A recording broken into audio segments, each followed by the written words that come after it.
नमस्कार। आज बात करेंगे एक ऐसे आईपीएल मैच की जो असल में मैच था ही नहीं। वो तो एक टीम का दूसरी टीम पर पूरी तरह से किया गया हमला था। जी हाँ, हम बात कर रहे हैं सनराइजर्स हैदराबाद और दिल्ली कैपिटल्स के उस मुकाबले की जिसे लोग सिर्फ और सिर्फ रनों के एक जबरदस्त तूफान के लिए याद रखेंगे। हाँ, बिल्कुल। ये कोई आम मैच नहीं था। ये एक मास्टर क्लास थी। एक ऐसे खिलाड़ी के बिल्ले से निकली जिसने अकेले ही दिल्ली की पूरी टीम को कह सकते हैं बिखेर कर रख दिया। एक ऐसी पारी जो आईपीएल के इतिहास में हमेशा हमेशा के लिए दर्ज हो गई। तो आखिर ये सब शुरू कहाँ से हुआ? यकीन मानिए, इस पूरी तबाही की कहानी शुरू हुई थी बस एक सिक्के के उछाल से। एक छोटा सा फैसला जिसने अनजाने में ही एक बहुत बड़े तूफान के लिए स्टेज सेट कर दिया। दिल्ली कैपिटल्स ने टॉस जीता और चुना गेंदबाजी करने का फैसला। एक ऐसा फैसला जिसका पछतावा उन्हें शायद बहुत जल्दी और बहुत बुरी तरह होने वाला था। कहते हैं ना, कभी कभी एक छोटा सा फैसला ही पूरे खेल का रुख मोड़ देता है, और यहाँ तो बिल्कुल यही हुआ। और बस उस एक फैसले के बाद पिच पर जो हुआ ना, वो अब इतिहास बन चुका है। एसआरएच की पूरी पारी समझिए बस एक खिलाड़ी के इर्द गिर्द घूम रही थी, और उस शो का नाम था द अभिषेक शर्मा शो। और यही तो टी20 क्रिकेट की खूबसूरती है, या कहूँ खौफ है। जब कोई एक बल्लेबाज इस तरह की लय पकड़ लेता है ना, तो फिर कप्तान की कोई भी प्लानिंग, कोई भी स्ट्रैटेजी, सब धरी की धरी रह जाती है। आप फील्ड कहीं भी लगा लीजिए, गेंद तो बाउंड्री के बाहर ही जानी है। और ये देखिए वो आंकड़े जिसने सच में तहलका मचा दिया था। Abhishek Sharma 135 run not out, और वो भी सिर्फ 68 गेंदों में। सोचिए जरा, ये सिर्फ एक सेंचुरी नहीं थी, ये तो दिल्ली कैपिटल्स के गेंदबाजों पर एक बेरहम हमला था।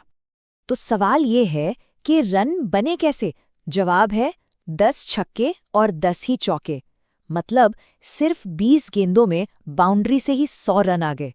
इस एक पारी ने ना दिल्ली को मेंटली, साइकोलॉजिकली मैच से लगभग बाहर ही फेंक दिया था। और देखिए, ऐसा नहीं था कि सिर्फ शर्मा ही मार रहे थे। उनके साथ ट्रेविस हेड और हेनरिक क्लासन, इन दोनों ने भी तूफानी बल्लेबाजी की। स्क्रीन पर देखिए तीनों का स्ट्राइक रेट कितना जबरदस्त था। क्लासन का तो देखिए 284 से भी ऊपर। ये एसआरएच की तरफ से एक प्लान्ड और लगातार किया गया हमला था। अच्छा, हम बार बार स्ट्राइक रेट की बात कर रहे हैं, तो ये है क्या? बहुत सिंपल है। इसका मतलब है कि एक बल्लेबाज 100 गेंदें खेलकर औसतन कितने रन बनाएगा। और टी20 में यही किसी भी बल्लेबाज की अटैकिंग पावर का असली मीटर है। तो चलिए अब कहानी के दूसरे हिस्से पर चलते हैं। एसआरएच ने तो अपना काम कर दिया था। अब बारी थी दिल्ली कैपिटल्स की, और उनके सामने रनों का कोई छोटा मोटा टीला नहीं, बल्कि एक पहाड़ खड़ा था। एक ऐसी चढ़ाई जो लगभग नामुमकिन सी लग रही थी। Target 243 run. टी20 क्रिकेट में इस स्कोर को चेज करना लगभग नामुमकिन माना जाता है। मतलब स्कोरबोर्ड पर इतना बड़ा नंबर देखकर ही किसी भी टीम का आधा कॉन्फिडेंस तो वहीं खत्म हो जाता है। लेकिन ऐसा नहीं है कि दिल्ली ने पूरी तरह हार मान ली थी। नीतीश राणा, समीर रिजवी और केएल राहुल, इन सब ने अपनी तरफ से पूरी कोशिश की, कुछ अच्छी पारियां खेली, और ये दिखाया कि वो बिना लड़े मैदान छोड़ने वालों में से नहीं हैं।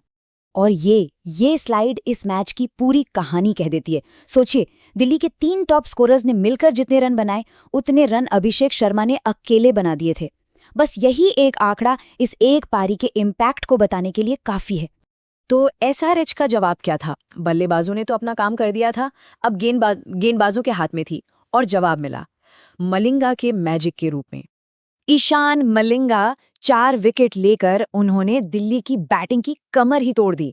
जब भी कोई पार्टनरशिप बनती हुई दिखती, वो उसे तोड़ देते।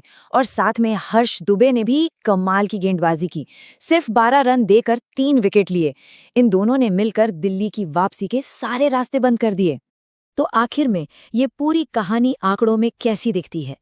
चलिए इस जबरदस्त जीत का निचोड़ देखते हैं और समझते हैं कि ये जीत इतनी बड़ी जीत क्यों थी।